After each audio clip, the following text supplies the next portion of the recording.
television. On Wednesday, Mr. Robot had its season 1 finale. I really dug this show a lot. If I'm being totally honest, I think the first season as a whole worked really well. The last few episodes didn't have quite the spark of brilliance that I thought some of the earlier episodes had, and I think if I had to boil it down to something, it's because the show became more about some of these very big ideas, revolution, and a little bit less about the people and the characters and some of those very interesting personal dynamics. And those were still there, like everything going on between Mr. Robot and himself, or Elliot, as well as everything with his sister, as well as everything going on with Tyrell and his wife and all that. That's still all there. I just wish it wasn't pushed into the background as much as it was. Like, I thought it was a great idea in the final episode. They have Elliot basically waking up after he'd already done whatever he needed to basically collapse the world's markets and erase the debt. We're basically starting the final episode at the end of Fight Club, erase the debt record. No buildings had to be demolished or anything because they can hack instead of use explosives.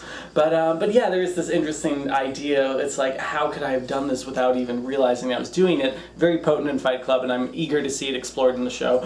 So I think the show is set up really well going forward. I have no idea where Tyrell is. I don't know if he's another aspect of Elliot's personality, which would make that scene where Elliot's talking to Tyrell's wife really bizarre, because she's like, I haven't seen him for 3 days, and he's like, where is he? Yeah, so we'll see where that goes. I love what B.D. Wong's doing as this mysterious, hacker overlord, transsexual, it's incredible. Really cool performance, and yeah, and there's a lot of cool things up in the air. I guess I was hoping for some kind of catharsis in this final episode, and I guess they kind of surprised you by not having anything, because they skipped right over what was probably everyone expected to be the catharsis, the moment of making all this stuff happen, and we just skipped right over it. So very cool artistic choice. I'm enjoying the show a lot. I'm still 5 stars with a confidence of 5. If you haven't seen it, absolutely check it out, and if you haven't seen it, I'm sorry, I just spoiled a bunch of things about it. That's okay, probably didn't make any sense. The show feels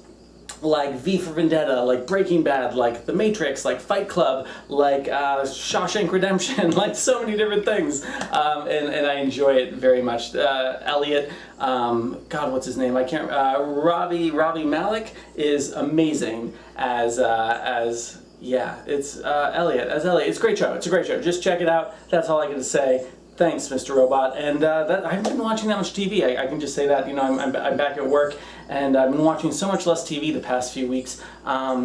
I guess there's just not that much that's pulling me in right now. I want to watch Rectify, and there's another show that takes place in the 80s that's kind of like The Americans that I'm meaning to watch. My dad just showed me the other day. All this stuff I am totally I want to see, but I don't know, maybe I'm hitting a TV fatigue point where there's just too much quality stuff, and sometimes it's just easier to ignore it all. We'll see. That's TV. Moving on.